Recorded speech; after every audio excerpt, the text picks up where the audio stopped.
Thanks to all that are out this evening. Thanks to you online as well. We pray that God blessed you in the Lord. Pray that you had a wonderful day. And we are in Isaiah chapter 60, and we're looking at the subject of arise, shine.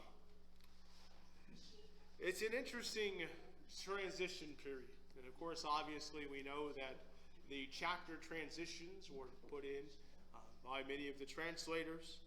And this does seem to be a good place to put a chapter transition here. But we have a marked difference between Isaiah 59 and Isaiah 60, and also a marked similarity. You see, Isaiah 59, for the most part, was a fairly negative chapter. It was a people that had said that God's power basically was diminished. They were living lives of great darkness. They were living lives outside the will of God. And they really didn't have any concern about God at all. And so we find in the latter part of Isaiah 59 that God's saying, because there was no intercessor at all, that he was going to rise up himself and that he was going to send a Redeemer into the world, which we would know as Jesus. Now, in Isaiah 60, the very first two words basically sum up what Isaiah was saying in chapter 60 and really the end of 59. He says, arise, shine, for the light is come, and the glory of the Lord is risen upon thee. There is a reality that has happened this evening, and it is simple, that the light has come. Jesus has come into the world. He said, I am the way, the truth, and the life. No man cometh unto me, no man cometh unto the Father, but by me. He also said, I am the light of the world. In many places he says that. He talks about being the light. If any man walks in darkness, he knows not whither he goeth, he stumbleth. All over we find Jesus referring to himself as the light. He tells his disciples that there is 12 hours of darkness and 12 hours of light.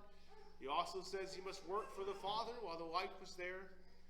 So we have lots of emphasis on light, that there was a light coming into the world. And thankfully, this evening, we would know that to be Jesus Christ. But in verse 2, there becomes the complete and opposite thing that was happening. It said, for behold, the darkness shall cover the earth, and gross darkness the people, but the Lord shall rise upon thee, and his glory shall be seen upon thee. See, there's an interesting thing that happens. There is great light given to the world. Besides the greatest light of all, it's the light of Jesus Christ. But there is also an absolute gross darkness that it talks about.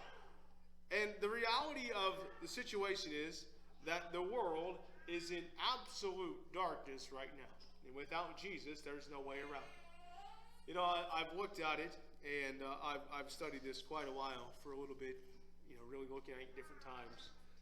It is interesting when you look at the perceived reality of morality in the United States.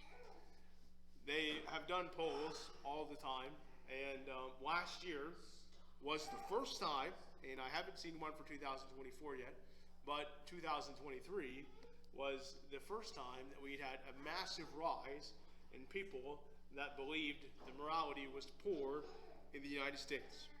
The morality level was 54% said that it was poor.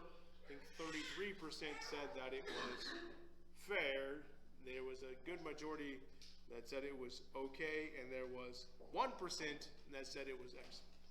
So there is an obvious deterioration that is noticeable. It was interesting when you look at the different things. 97% of people thought that morality had went down over the last year. You see a large thing, and then I looked at the state of youth, because I think that really for everyone that's here, maybe not so much for those that watch on the streams, but the state of youth is a very, very big issue. Because obviously, a lot of people here have young children, and maybe getting a little older. The state of the youth was an interesting one. Because when you look at the state of youth in America, and I'm not even looking from a Christian worldview this evening. This is from a very secular worldview. Science actually a even more liberal worldview than we would have. But they were giving the state of the American youth. They presumed it as highly negative. Besides, they said that 70% of youth looked at it as negative because of one basic factor, and it was basically that it was one basic factor, but it was a whole bunch of things at one. Because the economy was negative, because social media was negative, because mental depression was high, and because school shootings were on the rise. We look at it, and probably, I mentioned it the other night, in Antioch, there was a school shooting in Antioch, Texas. A couple people were shot, and the individual that did the shooting killed himself, student. But it was, if my information is correct, the 180th shooting since 2018 in schools. The 180th school shooting, which is, and we might even be higher than that. My statistics might even hold. But you see, this has been on the rise since 2018. It's only 6 years ago. That means we're averaging about 30 school shootings a year. It's a very, very high thing. There's been all kinds of laws, but they have admitted they have really no way of knowing how to stop it, because the issue is this, that the state of youth mentality is extremely poor. And now, I've seen it already. In college ages, it was 30% suffer from some kind of mental issue. It's almost 40%, 38%. It's almost 70% when you get to teenagers. The number one thing has been a heavy level of defiance. That's actually been the number one of the things they said. High level of defiance, a high level of depression, a high level of resistance to authority, and this is almost across the board. And the reality is very simple. We're living in an extremely dark world. When they were trying to contribute to what it was, they actually, I thought, came up with almost the exact answer, except for they left out Jesus. They said the reasoning seemed to be because almost every single person in America now was so individualistic. There was no connections. Most people below 40, and I'm going from stats that I see, not my own, but people below 40, 25% never been married. Now, this is in the United States, of course. 25% have never married. Most people weren't even looking for a partner. Didn't even have any real friends. Most people, almost across the board, is 33%, I believe, said they have either no friends or maybe one or two. This is across the board because America has become very individualistic. And I want to tell you something. The further you get away from God, the more individualistic you'll become. Because the devil is concerned about one thing, and it's just one thing, and it's that you're self-centered. Because if you can only think about yourself, then everyone around you will be harmed. This is a very true statement. And this is the darkness that we're seeing. You know, I was talking to someone today, and of course, a friend of ours, some of you would know him. I've played with him a long time in various games for a very, very long time. He's from Missouri. I met him when he was a high schooler, actually. Very, very young. Now he's into his middle 20s. But he's very, very interested in what's going on. Of course, maybe there's some people that are listening that are interested. But he's very interested in the Kansas City Chiefs Buffalo Bills game that's going on actually right now as we talk. But this is one of his number one focuses. Besides, what he was going to do is not what I recommend at all, but he's going to go out, drink, and do some things. You know what, I actually feel like that's probably what a lot of Americans are going to do tonight. Because a lot of them are much more concerned about, what is happening in that game than they are about church. A lot of people are much more concerned about the biggest sales going on Sundays. If you don't realize it, Sunday is the number one commercial day in the United States. It's not close. It's by a landslide. You will find that especially if you go out to a restaurant, most of them have higher weekend prices. The reason is simple, because more people come on Saturdays and especially on Sundays. The number one patronizers of the restaurants are typically the church-going people. People go from church, they go to the restaurants, go to the stores, and you'll find that in almost all of your newspapers or online digital coupons, they generally will have better deals on Sunday. And the reason is because we have got to the place where you're being able to replace the things that are important. The family has largely been replaced. I thank the Lord for the families that are here tonight. I always encourage families to stay together. But in reality, families have been largely replaced. Most people are not in a stable family. See, it's up over 50% of people are not in a stable family where they have a mother and father in their lives. Most of them, either their mother or their father is a step-parent of some sort. Many of them have never been married at all. They're living together. There's no real security. The person could walk out the next day. Nobody's really sure. They might even do it. I know that we had that happen here at this church. People literally just walked on their marriage, walked out of their church, and moved an hour and a half away. Those are things that happen all the time. You see, those are things that go on because when there is darkness, and it is great, there is one of two things that have to happen. So I will tell you this, darkness and light cannot coincide. It is impossible. Because you see, where there is light, the darkness is driven away. One of the things that you'll find in most children's life, they like night lights. Or they like, at least some kind of small light to be on somewhere in the house. Because of one thing, light drives away darkness. Now, in the darkness, I will tell you this. It's easy to fit into the darkness. You know what? No one can see your face. They can't. If it's dark, no one can see what you look like. You're going to fit right in. You can do almost whatever you want in the dark, and no one's going to say anything because they can't see it. And so what happens in the world is they create great darkness, and the easiest thing to do is just to fit in with the darkness. It's to just fit in with the world's mode to do exactly what they want you to do. Besides, I will tell you this, you can be almost any religion in the world, just don't be a Christian. Because if you're that, then you're going to face heavy persecution. You can be almost any religion in the world. I'm telling you this. In China, we look at them as being heavily negative towards religions, and they typically are. They are considered an atheist country. But they actually do allow some religions. It is perfectly fine to be a Buddhist in China. 18% of the population is a Buddhist. You can identify as a Buddhist or fine. You can identify to a Christian in some cases as long as you're not too committed to it. Because if you're committed to it, then they're going to have a problem. You see, it's interesting. I look at it, of course, thankfully the people that view online.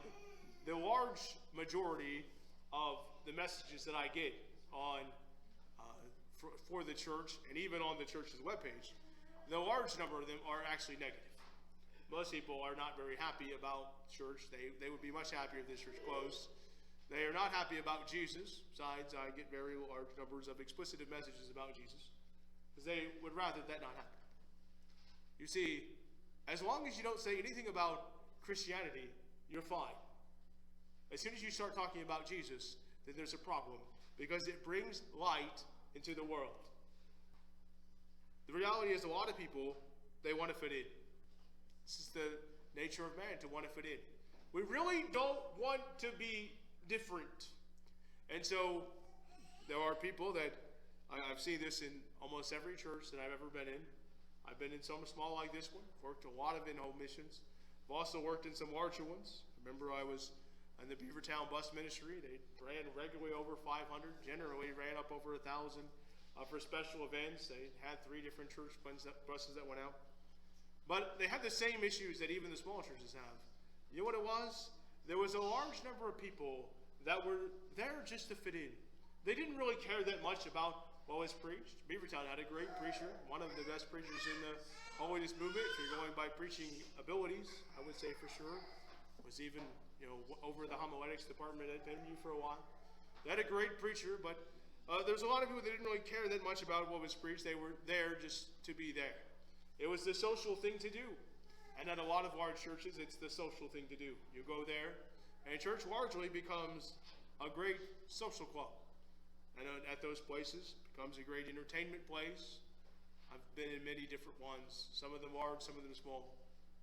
But one of the number one thing to do is to make church a social club. Because if you make it a social club, everybody fits in, and everybody's okay. The moment, though, that you begin to promote the things of Christ, and that there's a difference that has to take in. Now is when you get a very strong pushback, because that's when the light begins to shine in darkness. Because right now things are very, very dark. You know, I looked at it and I hit a lot of things a lot, and the reason is simple, because they are big things in America.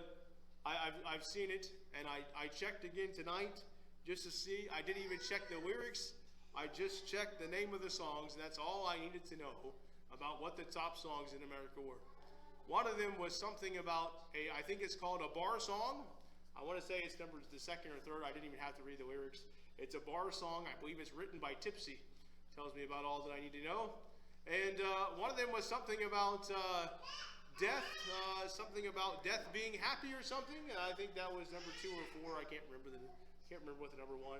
Flowers was up there somewhere. I think it's a Miley Cyrus song. I think it's actually about death. But there's all these different things up there. This is what we promote. This is what we promote to our young people. This is what we promote. We promote to them that the sports is one of the most important things in the world. This is what we promote to our kids. You should be involved in some kind of sports. That's what your school tells you. In some kind of secular activity, some kind of secondary thing. This is what we promote. I went through and I checked another thing. I put in a very simple thing. What do most Americans live for? And I think this is very interesting. What is your actual objective in life? You know what the reality is? Most of them don't really have a very big objective. You try to raise money. People put money back towards their retirement, and I'm not telling you not to do that, but I'm telling you this, you have no guarantee that you're ever even going to reach retirement. We put all kind of money back towards that. We say, I'll get things straightened out on down the line, and on the whole way down the line, they destroy their relationships, they destroy their family, they destroy everyone around them, and half the time they never get to the retirement money anyway. See what it is with darkness. And we've thought that this was what we should do. But God says something. He says, arise and shine, for the light is come. Now this is where kind of the rubber meets the road, so to speak. Are you going to shine for Jesus? That's really the question. You know, we haven't sang it for a minute. I actually thought about singing it, and I kind of forgot about it. This little light of mine. How many remember singing that song? Little kid, I know we sing this little light of mine. I'm going to let it shine. Maybe we'll sing it here again soon. Have you heard that song, Sophia? This little light of mine, I'm going to let it shine. All right, we'll have to do it sometime. I had meant to do it tonight. I forgot about it. But the question is, are we going to shine? Because now, this is when you're going to face the pushback from the world. Guaranteed. If you really choose to sign for Jesus, you will 100% face pushback. You know what will happen? As soon as you say that you are a Christian, you have automatically lowered your IQ by about 100. You just have, in the world's eyes. You've got to be stupid to believe in Jesus. That's what most of them believe. How could you reject all the evolutionary theories and proofs? How could you reject all these things? You'd have to be crazy to do that. So, to say that you're a Christian, to arise and shine, will mean that the world will view you as pretty much an idiot. You might as well just take it as a fact. It will happen. You'll automatically be devalued. They'll automatically think that you're weird in the way that you dress. It's just the way that it is. Because if you choose to dress morally and right, you know what will happen? The world will think you're weird because they do not dress morally and right. Besides, most of the designers don't have, they do everything in their power to do something that is not moral and right. Just about across the board. You look at it and you'll see that just about every clothes of some sort has some kind of revealing factor or something they're trying to draw attention to, because the designers are not at all interested in you living moral and right. Besides, they're interested in quite the opposite. So you'll become very weird in the way that you dress. You become very weird in the way that in the things that you do, because you know what? Most people don't come to church on Sunday anymore. There are some that do. Thank the Lord for the ones that do. Most people don't come to church anymore on Sunday. You know, I seen the stats, 30%. That's the drop-off from 2020 until now. Been a 30% drop-off in churches. Most organizations, even those that are not part of the Holiness movement, have dropped over 30% of their churches in the last year. And I've seen some chats and things about Terre Haute and a couple of churches that are open, that have closed in Terre Haute, that they are trying to think about what to do with, and I think they're going to make them an apartment complex. You see, this is what we do. Because we're not interested in the things of God, really. You see, most people are interested in reading to an extent. All right? I don't know how many people that are avid readers here. Sophia, do you like to read? A little bit? I know I was a little bit bigger reader when I was younger. I still read a lot, but it's become a lot more digital. You know, people are very interested, though, in reading as long as it's not the Bible. Besides, we'll read just about anything. You see, there are articles all the time. Now I know reading has kind of revolutionized a little bit in today's world, because a lot of your reading is stuff that you read online, or it might even be things that you see. There's a lot more videos now than there used to be. A lot of your reading and things that you intake are about things of this world. You know, the reality of it is, I can scroll through a whole lot of reels on TikTok. Now, I obviously stay away from this. Now, I know some people don't, but you can go through all kinds of things on TikTok and reels and shorts and all the others. There's a bunch of them. I don't know them all. But you can go through them, and I'll tell you this. You're going to see probably a lot of videos about something that might be funny, that's probably a little bit on the borderline. You're going to see a whole bunch of things like that. You're probably not going to see anything about the church or about God or about serving God. You see, because that's not really what people want to see. That's not what they're searching to see. So you can read just about anything as long as you don't read the Bible, because if you read the Bible, it's kind of old, it's kind of archaic, it's kind of put back. The world's kind of abandoned it, and they think that you should too. You definitely should not think about praying. And the world doesn't focus on praying at all. Besides, the only prayers that you're going to find generally are something that takes about 10 seconds, because we don't have enough time in our lives to take time out for God. Because it has to do with priorities, and it has to do with your mindset and what you're trying to do. What is your life actually about? Is it about rising and shining for God? Because I'm telling you this, you won't have to say anything at all to someone for them to find out whether or not you're a Christian. They're going to see it a mile off. You know, at my work, and I've never even tried to do this, it happened from the very start. I've been called the preacher. I am only known by preacher by literally everyone. Besides, if you say my real name, they don't know who I am. The times that's happened, it has never went well. Someone was trying to figure out who they were even talking to in the gift exchange one time. And on a mill sign up, when I didn't think about it, I put my real name instead of preacher, and no one knew who signed up in the world to bring this because they didn't know who it was. But you see, that wasn't something that I tried to do, but there was no way to deny it. It's too obvious in a person's life when they're serving God, because their mentality is different. The things that they want to do are different. You see, I don't really have an interest in a lot of these things, and I'm not telling you that you can't have a little bit of an interest in things. I do keep up with all kinds of things, at least to a brief amount.